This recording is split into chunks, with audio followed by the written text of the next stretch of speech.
you make your bed every morning, you will have accomplished the first task of the day. It will give you a small sense of pride, and it will encourage you to do another task, and another, and another. And by the end of the day, that one task completed will have turned into many tasks completed.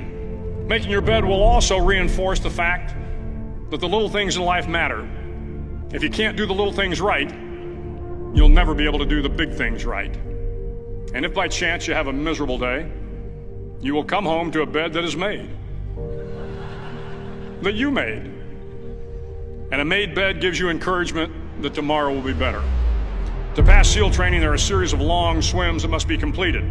One is the night swim. Before the swim, the instructors joyfully brief the students on all the species of sharks that inhabit the waters off San Clemente.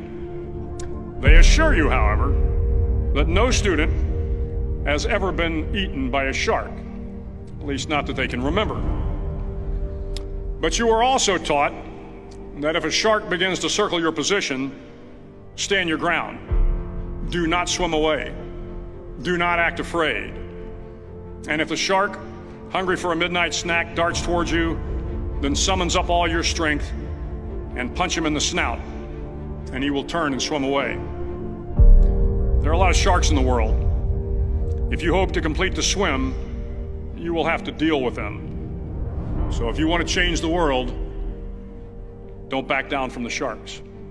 Over a few weeks of difficult training, my SEAL class, which started with 150 men, was down to just 42.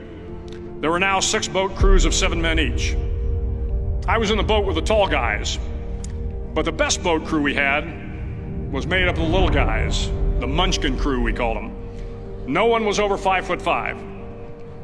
The Munchkin boat crew had 1 American Indian, 1 African American, 1 Polish American, 1 Greek American, 1 Italian American, and 2 tough kids from the Midwest.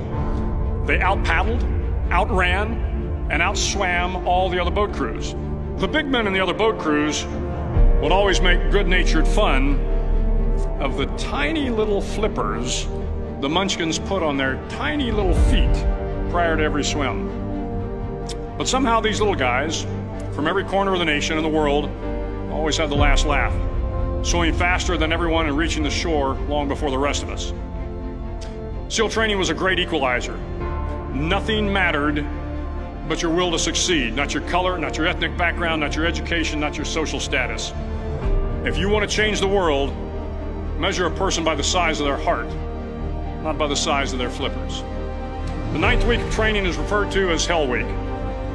It is 6 days of no sleep, constant physical and mental harassment, and 1 special day at the Mud Flats.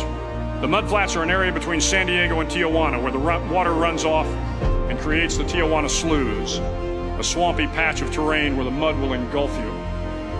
It is on Wednesday of Hell Week that you paddle down to the Mud Flats and spend the next 15 hours trying to survive the freezing cold, the howling wind, and the incessant pressure to quit from the instructors. As the sun began to set that Wednesday evening, my training class, having committed some egregious infraction to rules, was ordered into the mud. The mud consumed each man till there was nothing visible but our heads.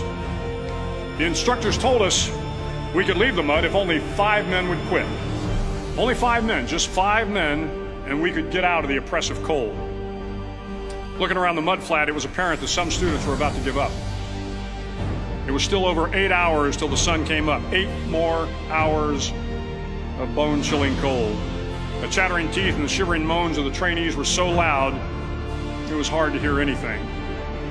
And then one voice began to echo through the night. One voice raised in song. The song was terribly out of tune, but sung with great enthusiasm.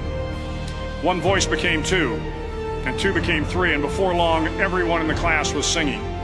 The instructors threatened us with more time in the mud if we kept up the singing, but the singing persisted, and somehow the mud seemed a little warmer, and the wind a little tamer, and the dawn not so far away. If I have learned anything in my time traveling the world, it is the power of hope. The power of one person, a Washington, a Lincoln, King, Mandela, and even a young girl from Pakistan, Malala. One person can change the world by giving people hope. So if you want to change the world, start each day with a task completed. Find someone to help you through life. Respect everyone. Know that life is not fair and that you will fail often. But if you take some risks, step up when the times are the toughest, face down the bullies, lift up the downtrodden, and never ever give up. If you do these things, the next generation and the generations that follow will live in a world far better than the one we have today. And what started here will indeed have changed the world for the better.